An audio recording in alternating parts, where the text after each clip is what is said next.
दिलजीत दोसांझ की बात करते हैं कि जो उनकी फिल्म सरदार जी 3 आ रही है वो उनके लिए बहुत बड़ा एक मसला बन गई है। और वहाँ की जो इंडियन फेडरेशन है, वहाँ के लोग ज़ुहेब कह रहे हैं कि इन पे कंप्लीट बैन लगेगा अगर इन्होंने फौरन माफ़ी ना मांगी। इनको किसी भी पाकिस्तानी आर्टिस्ट के साथ काम नहीं करना चाहिए था। अभी कर लिया है तो फिल्म वो रिलीज नहीं होगी, उसको बंद कर दें, डब्बे में डाल दें। नहीं किया माफी तो मांगे वो। जी, और माफी भी मांगे। और अगर नहीं किया तो ये देशद्रोही हैं, ट्रेटर हैं ना, वो कभी इसके बाद गाना गा पाएगा। ये फेडरेशन वाले कह रहे हैं कि दिलजीत ना गाना गा पाएगा, ना उनके कोई गाने को रिलीज करेगा, ना जी कोई गाना रिलीज नहीं करेगा, वो किसी फिल्म में उनको साइन नहीं किया जाएगा। और लोगों को इसके खिलाफ जो है ना तैयार होना चाहिए। ऐसे मतलब लोगों को एक प्रोवोक कर रहे हैं, जी प्रोवोक कर रहे हैं, मॉब्स को तैयार कर रहे हैं और धमकियां दे रहे हैं। और कहा जा रहा है कि इस पे कंप्लीट बैन लगे। इवन ये भी कहा जा रहा है कि दिलजीत को जो है उनका जो पासपोर्ट है इंडियन, उसको रिवोक कर लिया जाए। तो अच्छा, इतना कहने के बाद दिलजीत क्या कह रहा है? दिलजीत क्या, हाँ यही बात है हमारे। ये अब आप जरा देखिएगा सिख भाई का जिगरा क्या कह रहे हैं वो, देखिए इसके जवाब में। मेरे को कोई इच्छा भी नहीं है कि मैं बॉलीवुड में बहुत महान कलाकार बन जाऊं। मेरी कोई ऐसी इच्छा नहीं है। मैं म्यूजिक को प्यार करता हूं और बिना किसी की मर्जी से मैं म्यूजिक कर सकता हूं, बिना किसी सुपरस्टार के कहने से या किसी को इसका काम चलेगा, इसका नहीं चलेगा, इसको गाना मिलेगा, इसको नहीं मिलेगा, ये सब चीजें हमारे पे नहीं चलती। कोई बंदा हमें रोक नहीं सकता है। तो म्यूजिक बनाने से मुझे कोई रोक नहीं सकता है। जब तक मेरा मन करेगा म्यूजिक बनाएंगे, जब तक भगवान चाहेगा म्यूजिक बनाएंगे। और बॉलीवुड में कोई काम मिले ना मिले, इतने गुस्से में स्टेटमेंट्स दी, उसका रोक सको तो रोक लो। देखो लोग जो बेताब होते हैं कि जी बॉलीवुड ये वो, इनको देखिए इंडिया का सबसे बड़ा ये स्टार है, इनका जो कॉन्सर्ट्स है ना, ये मतलब इसमें एड शीरन भी जब आया तो लोग सिर्फ इसके पीछे पागल। He is the biggest performer star India का। और उसकी बॉडी लैंग्वेज देखें ना आप, यानी बहुत ही टेंपो भी उसका देखें, बॉडी लैंग्वेज देखें, बड़ा कॉन्फिडेंटली वो कह रहा है क्या बात क्या कर रहे हैं आप, मुझे तो जरूरत ही नहीं है। और ये ऐसा पॉलिटिकल प्रेशर है इसके ऊपर कि कोई भी हो उसको सह ना पाए। अभी 2 दिन रह गए हैं, 2-3 दिन हैं, और इसमें इंडिया का जो मीडिया है और गवर्नमेंट है वो पूरी जान लगा रहे हैं कि सरदार जी 3 जो है ये रिलीज ना हो पाए इवन इंडिया के बाहर। मुझे तो ये लगता है वही सिखों को जो ये बिल्कुल they are pushing them to the wall, ये वही वाली बात चल रही है। मुझे लग रहा है सिखों को जो विक्टिमाइज किया जा रहा है उसी का ये हिस्सा, उसी की कड़ी है, क्योंकि ये सिख है तो इनके खिलाफ मजीद वो कह रहे हैं कि कार्रवाइयां की जाए। और कैसे एक सिख होते हुए किस तरह इनकी हिम्मत है कि वो किसी आर्टिस्ट को ले लें बॉर्डर पार। एक मूवी तो है। अच्छा, मूवी में क्या है, क्या पाकिस्तान के खिलाफ कोई बात है? क्या है? कुछ भी नहीं है, एंटरटेनमेंट हॉरर कॉमेडी फिल्म है, लेकिन चूंकि उसमें पाकिस्तानी स्टार हैं, पाकिस्तानी आर्टिस्ट हैं, इसलिए ये तकलीफ है। और वो कह रहे हैं कि इंडिया में रिलीज भी नहीं कर रहा, बाहर करो। देखिए पैसा लग गया इस फिल्म पे बहुत ज्यादा, ठीक है, जो ये दिलजीत ने भी कहा कि being one of the producers, पैसा लगा है, नुकसान हो जाएगा, पूरी फिल्म बन गई, कौन रोकेगा, क्यों नुकसान करेंगे अपना। और दूसरी बात ये कि थ्रेट ना करो। तो ये जो बोल्ड स्टैंड दिलजीत ने लिया है, we really appreciate him for this. एक मूवी को लेके मुझे तो हैरत इस बात पर रहना दे, एक मूवी को लेके इतना बड़ा, ये that's Narendra Modi and extreme government और सारे लोग फॉर यू। ऐसे ये करते हैं अपने लोगों के साथ। हम अपने आर्टिस्ट, हम अपने लोगों को जितना सपोर्ट करते हैं सब ये चीजों में, ये देखें ये इनका असली रूप है।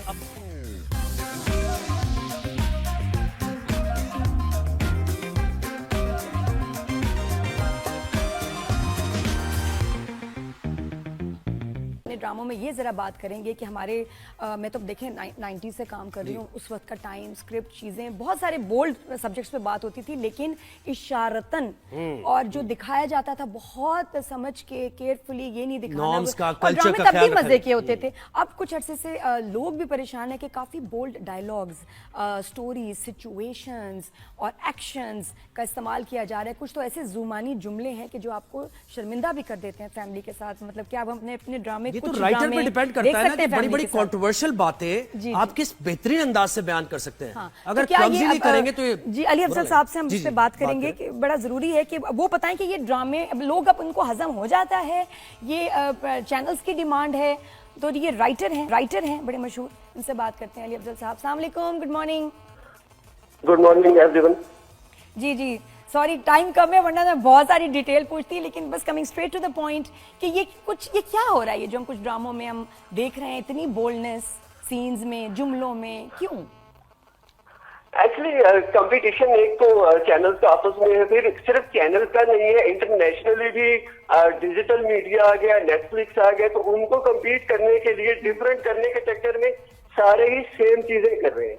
और अब हमें जो वल्गर लगता है ना, ये हमें लगता है कि मॉडर्निज्म है, जदीद दौर है, तो हम जितना वल्गर दिखाएंगे हमें लगेगा हम ना कोई लेटेस्ट और मॉडर्न टाइम का कंटेंट क्रिएट कर रहे हैं। बिल्कुल। तो मतलब और आपको लगता है लोगों को ये हजम हो रही हैं बातें, या वो शर्मिंदा हो जाते हैं, शर्मा जाते हैं, यार ये क्या चल रहा है? क्योंकि हमें आदत नहीं है। हमारे साथ देखिए 3 जनरेशन हमारे ड्रामे देख रही होती हैं, बुजुर्ग भी होते हैं, बड़े होते हैं, बच्चे भी होते हैं।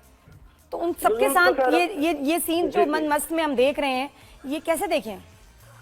एक्चुअली वल्गर हजम इसलिए हो रहा है कि सारे अपने मोबाइल स्क्रीन पर देख रहे हैं, इकट्ठे बैठ के कोई भी नहीं देख रहा। कौन क्या देख रहा है प्रॉब्लम नहीं है देखने में, कि कैसा कंटेंट वो देख रहे हैं, वो खुद अकेला देख रहा है मोबाइल की स्क्रीन पे।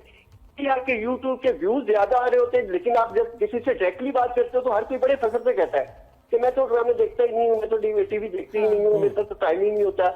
लेकिन व्यूज कहाँ पे आ रहे हैं? डिजिटल मीडिया पे। यानी आप एज अ राइटर ये कह रहे हैं, एज अ राइटर आप ये कह रहे हैं कि एक राइटर पे भी प्रेशर है ये प्रोड्यूसर का, कि इस तरह की चीज बोल्ड कंटेंट। राइटर की भी गलती है कि वो कॉम्प्रोमाइज कर जाता है फाइनेंशियली तौर पे या किसी भी रीजन की वजह से, तो उसे कॉम्प्रोमाइज करना पड़ता है। कुछ राइटर होते हैं जो कॉम्प्रोमाइज नहीं करते। दूसरी बात ये है कि लाइनर राइटर से आप बात करोगे ना, वो कहेगा मैंने लाइनर बहुत अच्छा लिखा है, मेरे कैरेक्टर बहुत अच्छे हैं, लेकिन वो कहानी होती है 10, 18, 20, 22 एपिसोड की, लेकिन हमें चाहिए होती 40 एपिसोड, 50 चैनल कहता है 40 एपिसोड करने। तो कहानी खींचने के लिए उसमें एक्स्ट्रा फजूल के कैरेक्टर डालो, फजूल की कहानी में सिचुएशन और अलग से सीन ऐसे लिखो जिनकी कहानी में ना लिंक है ना उनकी जरूरत थी। और उसके लेकिन वो व्यूज 40, बहुत हैं, 50 24 मिलियन व्यूज फिर कहां से आ रहे हैं? लोग क्यों देख रहे हैं, क्यों पसंद कर रहे हैं? अब ये जिस तरह मन मस्त की मैं बात कर रही हूँ, उसमें हीरो हीरोइन को गोद में भी उठा रहा है, हथकड़ी भी बांध रहा है उसको, पैरों पे रस्सियां भी बांध रहा है, और भी बहुत अजीब अजीब बातें हो रही हैं। ये क्या है? ये कैसे चल रहा है? जो देख रहे हैं ना, जो व्यूज दे रहे हैं, उनसे जब आपको वो पूरा देखेंगे, पूरा कंटेंट देखेंगे और वही कहेंगे ये क्या फजूल बातें देख भी रहे और कह रहे फजूल क्या है। ये तो है, लेकिन फिर बनना चाहिए। नहीं, ये राइटर लिख रहा है, इसकी तो ये लिमिट नहीं होगी डायरेक्टर फिर बना रहा कोई। है। मतलब आप दिखा दें, इससे भी ज्यादा बोल्ड लोग दिखा तो दें, लोग देखेंगे। डज नॉट लोग क्यों नहीं मीन देखेंगे? कि we want it and we should show it. परवरिश में ऐसी कोई बात नहीं है। मुझे बताइए, राइटर लिख रहा है ये सारा रोमांस, गोद में उठाया, ऐसे पटखा, ऐसे किया, या ये कि ये डायरेक्टर करता है, वो चेंज करते हैं इसको, कैसे सीन को बना लेते हैं? चेंज तो राइटर से ही करवाते हैं। जो बंदूक होती है वो तो राइटर के कंधे पे रख के चलाता है। वो राइटर डायरेक्टर से पहले कंटेंट डिपार्टमेंट आ जाता है, वो प्रोडक्शन हाउस का हो जाए या चैनल का हो जाए। सही। और दूसरी बात ये कि कंटेंट जो होता है ना, हमारे राइटर भी कुछ इस तरह से है कि जैसे बहुत सी नेगेटिव को पॉजिटिव करके दिखा रहे थे, वो इस एंगल में कि जो लड़की इनकार करती है किसी रिलेशनशिप से या किसी भी वजह से लड़के को रिजेक्ट करती है, वो लड़की का इनकार लड़के का सच्ची मोहब्बत और सच्चा इश्क करके प्रेजेंट किया जा रहा है। ऐसा तो नहीं होना चाहिए। इसीलिए तो यानी ये कैसे प्रेजेंट, ये क्राफ्ट आ गया ना फिर। यानी अगर कोई ऐसा शख्स दिखाना है आपने जो बहुत पैशनेट है, थोड़ा सा उसका ग्रे एरिया भी है, तो वो राइटर पे डिपेंड करता है कि वो कैसे उसको पोर्ट्रे करेगा कि वो वल्गर भी ना लगे और उसको पोर्ट्रे भी करे। इसमें मैं बेसिक चीज बोल देता हूँ कि राइटर हो या डायरेक्टर हो या क्रिएटिविटी से जुड़ा जो बंदा भी हो, वो साइंसदान की तरह होता है। हमारे राइटर क्या, या हम क्या करते हैं, दूसरे राइटरों की चीज के कॉपी पेस्ट कर रहे, अपनी कोई थ्योरी नहीं, अपनी कोई रीजन नहीं, लॉजिक उसमें जान लगती है ना सोचने में, सीन बनाने में। अली, आपको लगता है अभी आने वाले वक्तों में ये कम होगा रुझान, ये ट्रेंड, या हम और बोल्ड होने वाले हैं? ये बताएं। बोल्ड ऑलरेडी हो चुके हैं। ये अभी जो आप देखते हैं, एक्चुअली दूसरी चीज और है, राइटर हो या डायरेक्टर हो या चैनल, वो कहते हैं कि हम तो वो दिखा रहे हैं भाई जो सोसाइटी में होता है, बल्कि सोसाइटी से तो इससे भी बहुत कुछ देखना चाह रहे हैं आप, सब दिखाएंगे? नहीं, सोसाइटी में वैसे ऐसा नहीं होता। क्या बात है? एक और इस तरह के वाकयात होते हैं, बाकी तो सोसाइटी तो बड़ी हमारी रिफाइंड है। लेकिन ये 24 मिलियन देख रहे हैं ना। मैं यही कहना चाह रहा हूँ कि ये चीज गलत है। आप सोसाइटी, आप ये जस्टिफिकेशन नहीं दे सकते कि लोग अच्छा देखिए कि देखिए व्यूज आ रहे हैं, व्यूज फिर क्यों आ रहे हैं?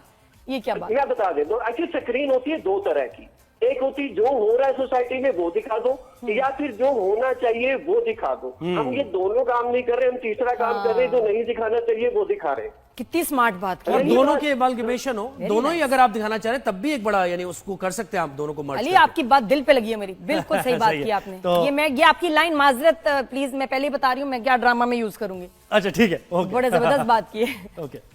Thank you so much. Ali, कुछ कहना चाहेंगे, कोई मैसेज वगैरह जो लोग देख रहे हैं ड्रामे, क्योंकि इनसे ही इनके हाथ में एक्चुअली कंट्रोल है। अगर नहीं देखेंगे तो चेंज आएगा, और अच्छे ड्रामों को सपोर्ट करेंगे तो वैसे ड्रामे बनेंगे। क्या मैसेज है, जल्दी से बिल्कुल ब्रीफ सा मैसेज बिल्कुल बताएं। ऐसा ही एक्चुअली हमें, जैसे आपका एक छोटी छोटी चीजें, तब जब सोशल मीडिया नहीं था और आपका ड्रामे नाजिया जी से मैं बात कर रहा हूँ, मंजिलें था